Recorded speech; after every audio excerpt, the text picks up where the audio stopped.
boa noite. Para quem não me conhece, eu sou a Tatiana Ragosta, advogada, especialista em direito tributário e direito previdenciário. Eu vou deixar os meus contatos hoje para vocês. Meu telefone é 3439-8585, 3439-8585, Facebook Leis do Sucesso, o meu e-mail tatiana.r.m@uol.com.br, o site do escritório www.ragosta.jur.adv.br. Se você perdeu algum programa ou não pôde assistir, enfim, qualquer problema que você teve com algum programa, é só você acessar o Facebook Leis do Sucesso, que lá estão todos os programas que eu fiz. E se porventura você não tiver Facebook, você pode ir no YouTube, que também estarão lá os programas. E hoje eu vou falar de um assunto um pouco polêmico, que é justamente sobre a poupança. O que acontece com a poupança? Assim como eu já falei nos programas passados, o FGTS ele vem sendo corrigido pela TR. Então, a TR ela não é índice válido para correção, tá? Então, assim como ela não pode corrigir o FGTS, ela também não pode servir como índice de correção na poupança. Porque a taxa referencial, né, conhecida TR, é uma taxa de juros de referência, tá? Ela foi instituída pela medida provisória 294, de 31 de janeiro de 91. Integrava um conjunto de medidas de política econômica do governo brasileiro, chamado Collor II, visando a desindexação da economia e o combate à inflação. Então, a TR ela devia servir como referência para os juros vigentes no Brasil, sendo divulgada diariamente a fim de evitar que a taxa de juros do mês corrente refletisse a inflação do mês anterior. Então, a TR ela foi usada como índice econômico de correção monetária, o que gerou protestos e várias ações judiciais. Durante a mais aguda da inflação no Brasil, também havia a TRD, que é a taxa referencial diária. Atualmente, a TR é utilizada no cálculo do rendimento de vários investimentos, tais como os títulos públicos, caderneta de poupança e outras operações, empréstimos do Sistema Financeiro de Habitação, o SFH, pagamentos a prazo e seguros de uma forma geral. Ela é calculada pelo Banco do Brasil, com base na taxa média mensal, ponderada, ajustada pelos CDBs, pré-fixados das 30 maiores instituições financeiras do país, eliminando-se as duas menores e as duas maiores taxas médias. A base de cálculo da TR é o dia de referência, sendo calculada no dia útil posterior sobre a média apurada das taxas dos CDBs. É aplicado um redutor que varia mensalmente. Então, o que acontece? Falando em outras palavras, a TR nem de longe ela representa a inflação. Ela já foi discutida no STF, onde o STF disse, num julgamento, que ela não serve para corrigir os precatórios. Por quê? Porque o que é um precatório? O precatório é quando você entra com uma ação contra, vamos supor, a União Federal e você ganha a ação.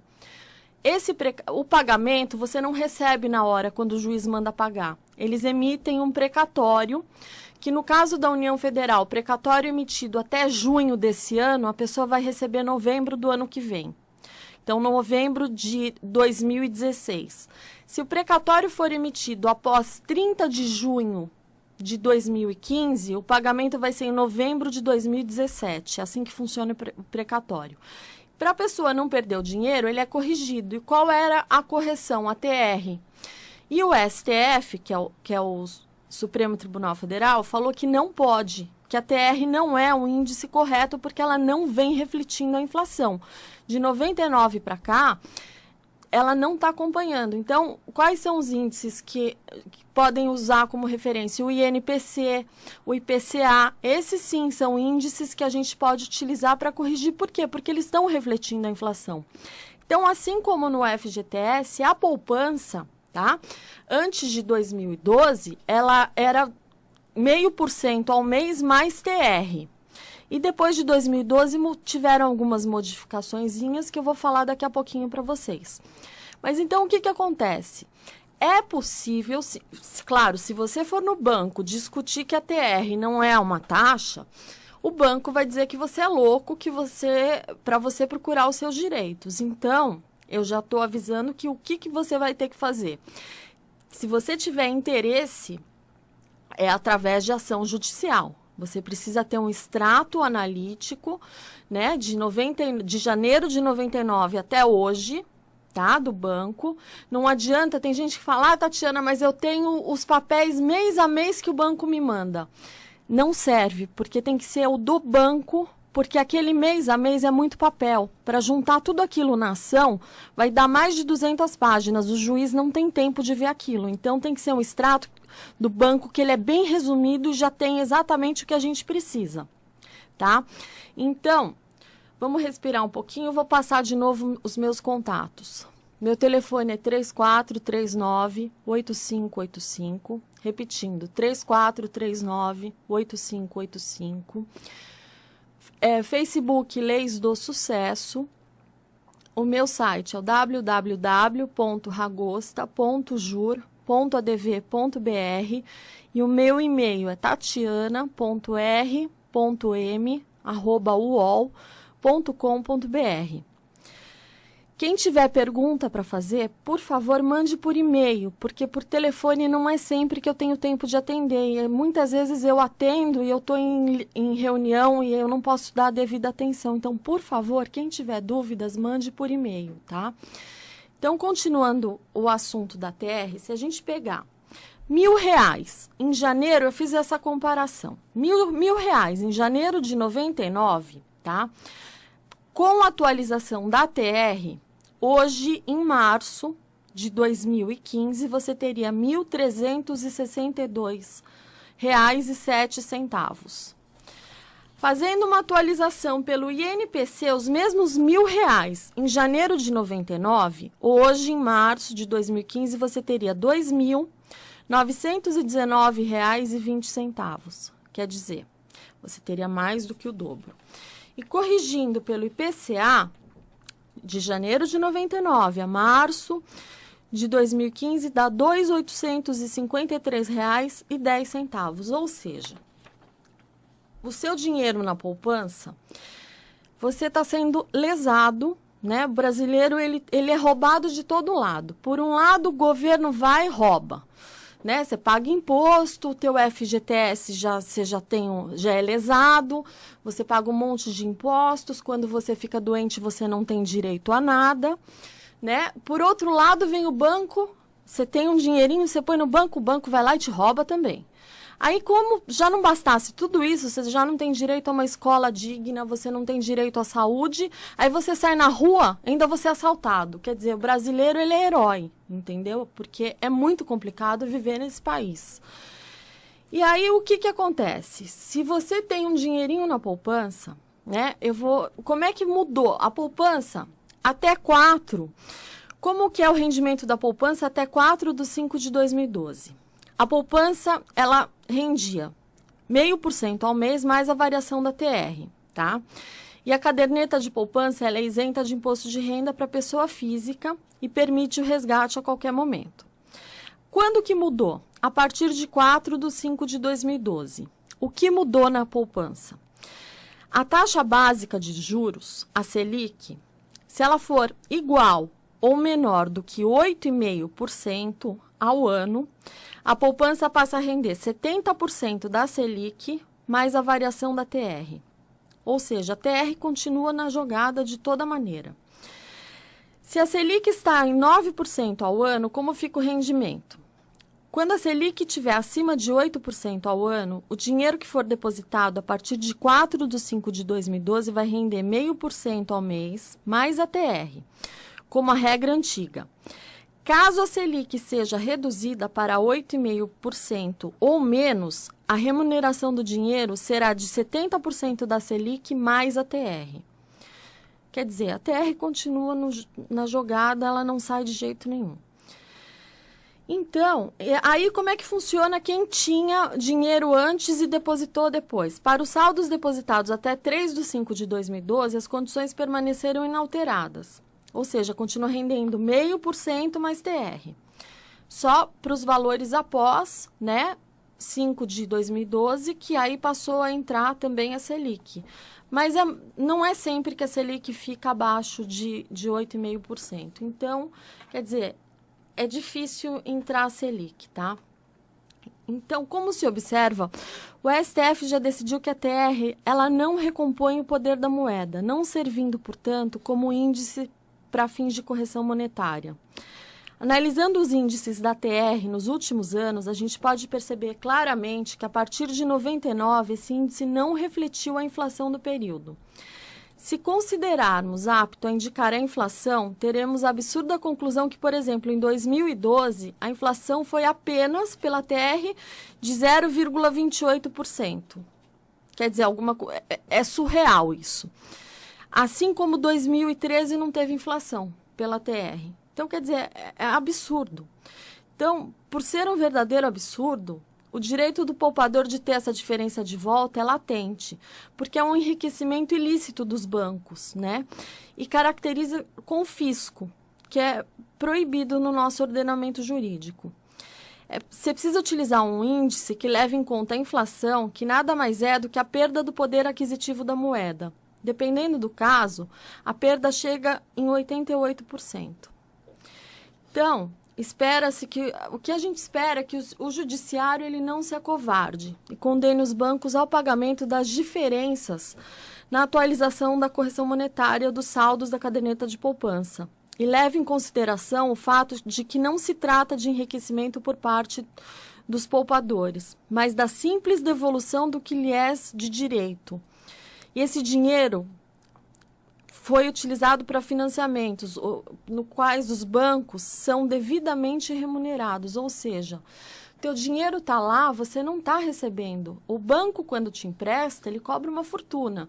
E quando você deixa lá o seu dinheiro, ele te dá uma mixaria por mês, e ainda corrigido pela TR, quer dizer, é um absurdo. Então, quem tem direito a pedir o reembolso das perdas? A regra vale para quem tem poupança ou mesmo quem já encerrou a poupança, tá? O mesmo para quem teve de 1999 até 2015. Como é feito? Gente, daqui uns 5 minutinhos eu vou atender as pessoas. Então, quem quiser, liga para o telefone 3016-1764 ou 3016-1765. Daqui 5 minutos eu vou começar a atender ligação. Então, como é feito assim o cálculo dos valores? De acordo com o período que o poupador teve valores depositados na poupança, é avaliado se os depósitos foram feitos entre 99 e 2015, período em que a TR tem rendido abaixo da inflação. Em cima desses valores, é feito o cálculo de quanto deveria ter rendido como se fosse reajustado, por exemplo, com base no INPC. A diferença entre esses dois valores, o recebido, que deveria ter sido recebido, no caso do rendimento de acordo com a inflação, vai ser o valor requerido no processo. Tá? Quais os documentos necessários para entrar com a ação? O poupador precisa do RG, do CPF, comprovante de residência, extrato do banco, de todas as contas poupança. Então, se ele tem uma conta poupança no Banco Bradesco, outra no Banco Itaú, tá? Aí você vai pedir um extrato no Bradesco, um extrato no Itaú, de 99 a 2015, tá certo? Então, aí o que acontece? Você, antes de marcar, de ligar, vá no banco que você tem a poupança e pega o extrato, porque antes do extrato não adianta falar comigo ou com qualquer outro advogado, porque a gente não pode fazer nada sem ter o extrato em mãos, tá? Então, você vai no banco, você pega o extrato e aí sim você procura um advogado para poder entrar com ação contra o banco pedindo que seja atualizado de acordo com a inflação do período e não com a TR, ok? Então, eu vou deixar só um minutinho, vamos ver com o Tomás. Se tem gente... Bom, a pessoa desligou. Bom, quem quiser ligar, 3016-1764, 3016-1765. Vou deixando os meus contatos. 3439-8585, 3439-8585. O meu Facebook é Leis do Sucesso. Agora vamos lá que tem um ouvinte. Boa noite. Boa noite, doutora Tatiana. Com quem eu falo? Meu nome é Vânia Matheus, eu sou aqui do bairro de Itaquera, São Paulo, né? Boa noite, Vânia. Um abraço para o pessoal de Itaquera. Sim. Olha, é o seguinte, eu sei que hoje você está falando sobre fundo de garantia e caderneta de poupança, né? Certo. A minha pergunta teria que ser relacionado a esses dois assuntos ou pode ser sobre o PIS? Olha, em regra teria, mas pode falar do PIS que eu te respondo. Já que você ligou, vamos lá, não vamos perder a ligação. Olha, eu trabalho no Estado desde 1988, só que o meu regime é um regime de CLT. E agora, em maio do ano passado, eu me aposentei e continuei trabalhando. E eu fui no Banco do Brasil para ver o meu PIS, que quando eu entrei no Estado era PIS e depois virou PASEP por conta deles, né? Sim. E o meu saldo de PIS é R$ 85. Certo. Aí eu pergunto, cadê o meu dinheiro? O que aconteceu? Eu não consegui entender até agora. Tá. Você vai pedir um extrato. Você começou a trabalhar quando? Desculpa. Eu comecei a trabalhar no dia 26 de maio de 1988. Tá. Então, em maio agora já vai fazer 27 anos.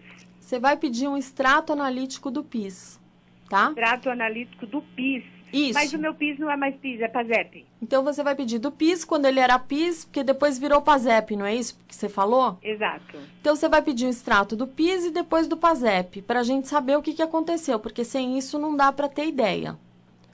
Tá. Então seria Aí depois a gente vê o que aconteceu. Tá bom? Não, tudo bem. Essa outra parte do fundo de garantia, realmente eu vou ter que, desde tanto tempo que eu trabalho, eu vou ter que fazer isso que você estava explicando agora, né? Isso. Aí você pede um extrato analítico na Caixa Econômica Federal. Certo. Tá bom, então. Tá bom? Tudo bem. Obrigada, boa noite. Boa noite. Bom, gente, então, o que acontece? Eu já falei do PIS, eu fiz um programa, quem perdeu pode olhar no Facebook, né, que tem lá. Se você não for atrás dos seus direitos, ninguém vai atrás para você. Então, você precisa ver, você precisa pegar, pedir um extrato. Quem tem poupança, pede um extrato da poupança. Quem trabalhou, tem o FGTS, para funcionário que não seja público, ele tem o FGTS. Então, pede um extrato analítico do FGTS na Caixa Econômica Federal para verificar se você tem direito ou não à correção que não seja pela TR. Então, vá atrás dos seus direitos, porque se você não for, ninguém vai fazer isso por você. Vamos lá que tem outro ouvinte na linha. Boa noite. Boa noite, doutora. Quem fala é Renato, tudo bom? Tudo bem, e você, Renato? Está falando de onde? Eu falo de Guarulhos, São Paulo. Então um abraço para o pessoal de Guarulhos. E o que eu posso te ajudar, Renato? Então, doutora, eu tenho uma poupança que eu acabei finalizando essa conta agora no final do ano passado. Sim. E eu cheguei a falar com a gerente do meu banco a respeito disso que a senhora está falando agora no ar. E aí ela falou que não tinha condições alguma, mesmo que eu entrasse com alguma ação, de fazer o pleito referente à correção, né, da taxa correta e não a TR. E aí a minha dúvida hoje certamente ela está errada, né, embasado no que você vem falando agora na rádio.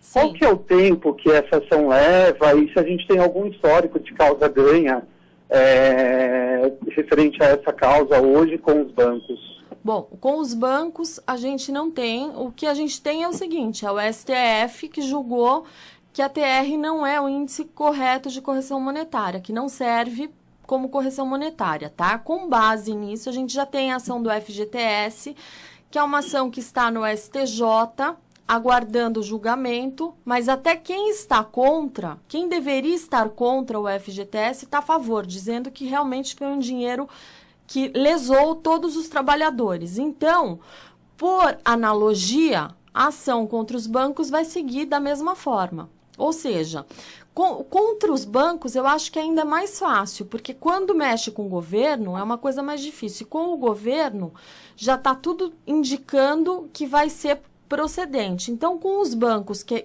a maioria deles são particulares, eu acredito que seja bem mais tranquilo. Mas, assim, é uma ação nova. Não? É nova e é possível abrir uma causa coletiva com mais de uma pessoa da minha família ou não? Tem que ser individual? Eu sou contra abrir ação coletiva. Foi até bom você tocar nesse assunto, porque, assim, você entra com uma ação coletiva, tá? Morre uma determinada pessoa. Aí, as outras pessoas que estão envolvidas, os herdeiros, não fornecem documento para simplesmente o processo todo. Então, você tem lá 200 pessoas na ação coletiva, vão ficar os 200 esperando para receber porque um cidadão morreu e os herdeiros não juntaram o documento, porque eles estão brigando entre eles. Então, para fazer fusquinha, um não entrega o documento para o outro não receber. E isso acontece. Eu tenho um caso que eu vou deixar de receber, eu não vou receber meus honorários porque os herdeiros estão brigando, porque a pessoa, isso porque eu faço individual. A pessoa morreu e os herdeiros, um para fazer fusquinha para o outro, não entrega o documento. E a juíza falou que sem o documento não prossegue. Agora, você calcula fazer isso com 200 pessoas. Ou mesmo com a sua família inteira. Amanhã você briga com alguém, a pessoa, você está precisando do dinheiro, a pessoa para fazer fusquinha não entrega o documento. Aí, os outros que estão envolvidos ficam super irritados. Aí, além de tudo, é uma briga entre você e seu cunhado. Vira uma briga familiar geral, porque ninguém recebe por causa daquela pessoa. Então, eu não faço porque eu já fiquei sem receber, eu sei como é duro, de uma pessoa. Agora, de 200, eu acho que eu morreria. Então, eu prefiro nem fazer. Tá, e aí, só complementando a minha pergunta, hoje eu tenho uma conta poupança na Caixa Econômica Federal, que é um banco ligado ao governo. Uma vez que eu entre com a ação, através da doutora, contra a Caixa, também existe uma facilidade por ser banco ou acaba sendo mais difícil por ser um banco do governo? Acaba sendo mais difícil por ser um banco do governo. Tá. E eu posso ter algum tipo de restrição futura de crédito? Porque hoje eu tenho um imóvel financiado pela Caixa. E acredito que tem algumas políticas que eles possam me favorecer futuramente, uma situação de financiamento para refinanciar uma dívida, enfim. Existe alguma possibilidade por parte do banco, uma vez que eu tenho entrado com uma ação contra eles, de não me conceder essas políticas de crédito ou é contra a lei do consumidor? É contra a lei, né? Eles não podem fazer isso. Uma vez que você tem todo o direito, você se enquadra, acabou. Aí não tem o que fazer. Aí, se porventura eles negarem, aí dá para entrar com um mandado de segurança. Entendi. Então tá bom, doutora, eu vou tomar nota do seu número e eu acredito que eu venha acioná-lo assim porque eu tenho um histórico de alguns anos de poupança no Banco Itaú e eu acho que vale sim entrar com a ação até por conta do roubo, né? Sim, que acaba sendo um roubo. Sim, e só complementando a sua pergunta, a gerente do banco, lógico, ela trabalha para o banco, ela vai puxar o interesse do banco. Sim. Assim como um funcionário da Caixa Econômica, se você perguntar a ação do FGTS, eles vão dizer, essa ação, você imagina, ação perdida, não nem entra, porque ele está puxando o interesse do banco. Como no INSS, se você for perguntar se você tem direito a um benefício, ele vai dizer que não, porque ele está puxando o interesse do quê? Do INSS. Então, é assim que funciona.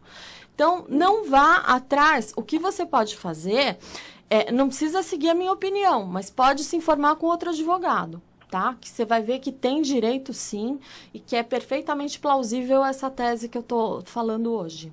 Tá bom? Tá, combinado. Obrigado, viu, doutor? E parabéns pelo programa, que é excelente. E eu acho que ajuda bastante em esclarecer as leis, a questão tributária num país que, de fato, é um meio de roubo, né? De todos os tipos, do governo e dos bancos, enfim, de qualquer tipo de órgão privado. Obrigado, viu? Imagina, eu que agradeço. Boa noite, Renato. Foi um prazer. O intuito do programa é esse mesmo, ajudar as pessoas. Boa noite para você. Bom, gente, o programa está chegando ao fim, eu vou deixar os meus contatos. Meu telefone é 3439-8585. Repetindo, 3439-8585. Facebook, Leis do Sucesso.